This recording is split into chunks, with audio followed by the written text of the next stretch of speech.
No Rest for the Weekend's coverage of the Tribeca Film Festival is sponsored by Black Magic Design, the world's highest quality products for the feature film, post and broadcast industries. blackmagicdesign.com.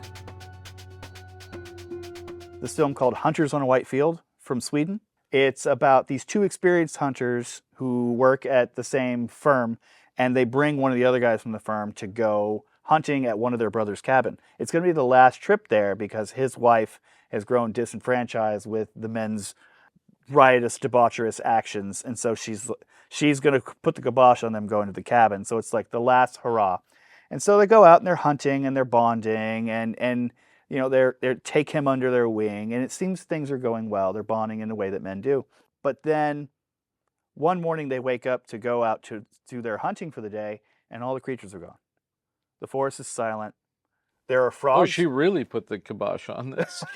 Right. Like, She was like, voila! But there's nothing to hunt. And then that sort of rams up against the masculine idea of conquest, of victory, of, you know, there's nothing to conquer. Exactly. Like, we came out here to prove our dominance over nature. So they hunt one another.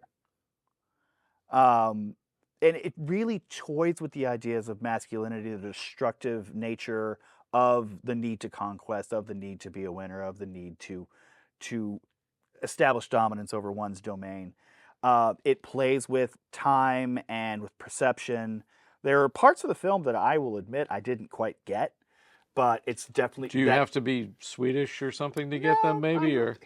I don't believe so. It is really funny. At one point in the film, they're talking over a concept, and one of them says, look, to put it in plain Swedish, and that's in the subtitles. So I was like, okay, so that's a phrase everywhere. That's nice. Right. I will definitely watch it again. I think it commands repeat viewings, but it was a great feature. I really enjoyed it.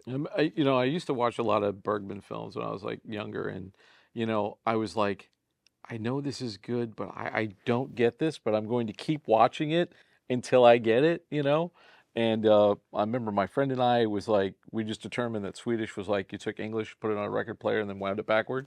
But it does. The great thing about it is it does.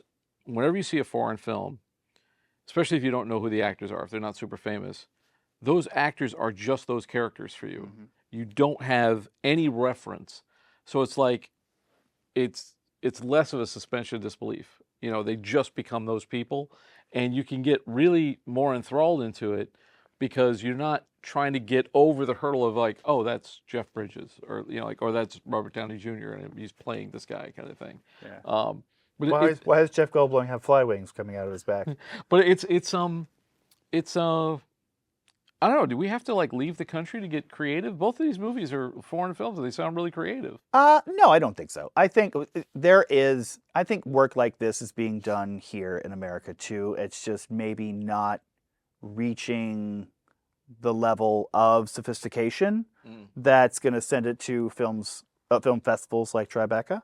Okay. But I do think that creativity is worldwide.